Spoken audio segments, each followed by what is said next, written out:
Belmont Stable was built to be a police stable back in the 30s. Matter of fact, 1936. It was to house the Fairmount Park Guards. Name is Ike Johnstone. Right now we're at the Bill Pickett Riding Academy, located on West River Drive in Montgomery, Fairmount Park, Philadelphia. I moved in '96. We moved in here to start a youth program to work with the youth, primarily in the Temple area, because I spent 30-some years of my life in Temple. I retired as a lieutenant with his campus police department after, I think it was 32 or 33 years, something like that. So it was started to, as far as I'm concerned, to give back to Temple and to the kids in that area, right. You know, because I've been blessed in my life, you know. But we started this program along with Mr. White, who was the vice president at Temple at the time, and Mr. Bergman. So the three of us started this program in 1996, I think it was. So we take the kids out of the North Philadelphia area. Primarily they come from North Philly, but now we take them from all over the city, especially what's going on in the city with all the crime and whatnot. And we're trying to reach out to as many young people as we possibly can. When we bring the kids down here, it primarily was a summer program.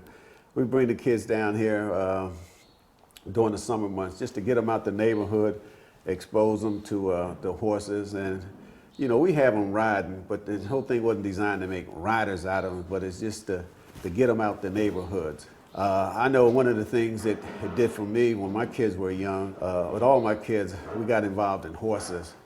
And I like to think, and matter of fact, I know that it built up their self-confidence. When we bring, say, a young kid in here, 7 or 8 years old, that's never been around a horse, and just seen them on TV, they're terrified. Horses, because they're intimidating, you know what I'm saying? But then, if you have any anger in you, the horse is going to pick it up, and you're not going to be able to communicate with the horse. So it teaches how to control your anger. Same thing with fear. If you have this fear running through you, they'll pick that up. You know, when you look at a horse, you're looking at yourself. You know, he has no agenda. You know what I'm saying? What you see is what you get. You can't fool a horse.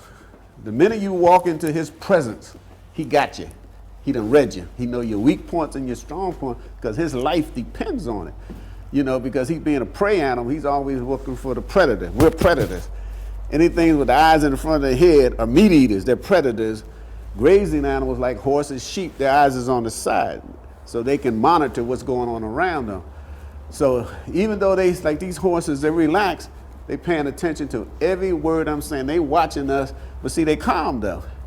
And we can learn the same thing. Pay attention, but be calm. They hearing everything. They monitoring everything because they want to make sure we're not going to jump in there and try to hurt them.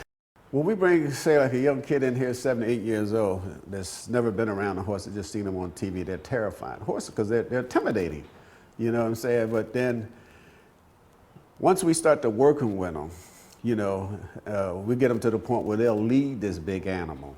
Can you imagine what that does to one? You know, 2 days ago they was terrified. Now they're leading this big, huge animal, you know, just with his fingertips.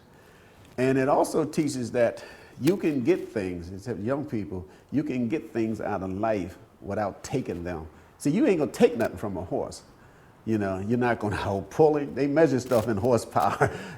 You know what I'm saying? So you have to cooperate with this horse to get this horse to cooperate with you. So it teaches cooperation.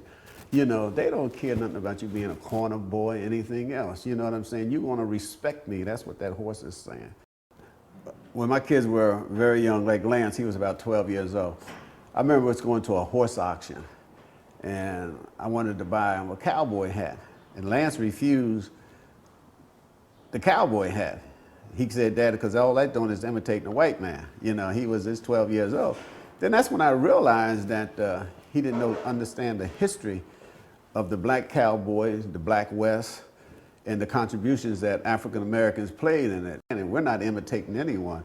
If the origin of the word cowboy is really a black person, because during slavery, we were referred to as boy. We took to the plantation of cow. So that's how the word came about. But a lot of people, so the word then got lost over the years. but it's really derogatory. Now everybody wants to be a cowboy. It was the blacks who settled the West, you know, including the Buffalo Soldiers. They're the ones who fought the Indians, you know, they never played that.